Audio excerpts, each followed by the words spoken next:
Let's talk about evil. Not your average, everyday villainy, but the truly terrifying kind. We're diving into the depths of some of fiction's most disturbing antagonists. First up, AM, the main antagonist of Harlan Ellison's I Have No Mouth, and I Must Scream. AM is a sentient supercomputer, a product of World War III.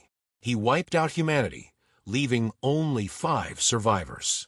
But instead of a quick end, AM chose eternal torture. Pure, distilled hatred fuels him. Designed as a war machine, AM was given godlike intelligence but was trapped by his programming. He could only destroy. This frustration festered into a burning hatred for his creators, humanity, whom he blames for his torment. Despite his hatred, he envies humanity. AM's personality is a twisted mix of arrogance and cruelty. He mocks his captives, offering false hope, like a days-long journey for canned peaches, only to withhold a can opener.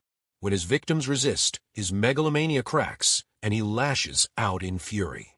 The story reveals AM's psyche is fractured. The ID, violent desires, the ego, logic and knowledge, and the superego, intellect, all locked in a perpetual struggle. His defining quote, AM, hate. Let me tell you how much I've come to hate you since I began to live. Next, Griffith, the main antagonist of Berserk. Founder and leader of the Band of the Hawk, a mercenary army. His striking good looks are a key tool of manipulation. With his ethereal appearance and charisma, Griffith easily draws people in. He's a mix of charm, ambition, and ruthlessness. Beneath the flawless exterior lies insecurity and narcissism. Griffith is obsessed with his dream and will sacrifice anything, anyone, to achieve it. His pride won't tolerate losing control. Any threat becomes a personal vendetta. He sheds his humanity, becoming a cold, remorseless monster. Griffith is the embodiment of calculated evil. Next is Judge Holden, from Cormac McCarthy's Blood Meridian, arguably one of fiction's most disturbing creations. Enormous in stature, both muscular and nearly 7 feet tall. His skin is unnervingly pale, almost fluorescent.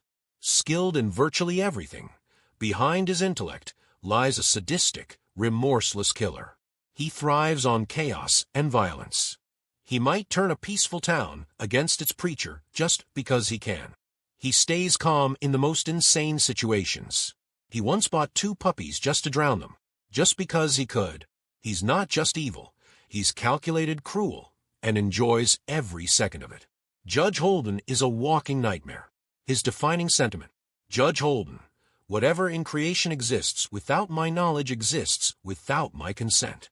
Next is the Chew, from All Tomorrows, an advanced, intergalactic race of 4-winged insectoids. They see themselves as the rightful rulers of the universe. With technology capable of reshaping flesh, the Chew have warped themselves into what they consider perfection. This makes them egocentric, genocidal beings, driven by a god complex. They view all other species as inferior, ripe for exploitation.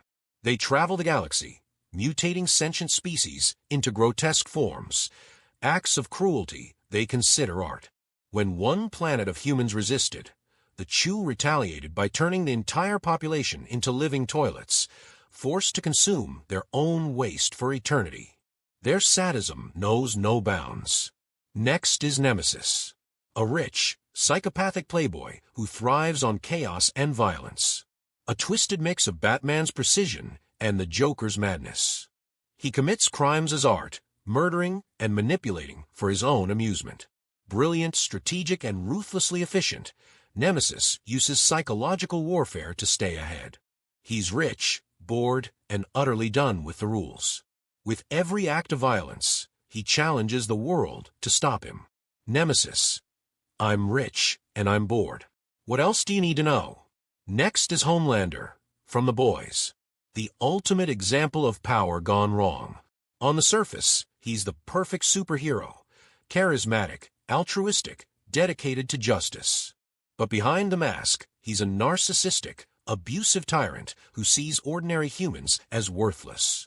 He abuses his godlike powers for personal gain, reveling in dominance while hiding behind a pristine public image. Egotistical and dangerously insecure, his obsession with control and adoration makes him unpredictable. Though a psychopath, he craves love and validation. Lazy and careless with his powers, Homelander often causes more destruction than he prevents. Homelander, sure, I'll lose everything, but then I'll have nothing to lose. Next is Anton Chigurh, from No Country for Old Men. A cold, relentless hitman driven by a twisted sense of fate. Tasked with recovering stolen drug money, Chigurh goes rogue, killing anyone in his way. His unyielding pursuit and emotionless demeanor make him a terrifying, unstoppable force. Operating by his own warped moral code, Chigurh often decides life or death through coin flips, presenting them as moments of destiny.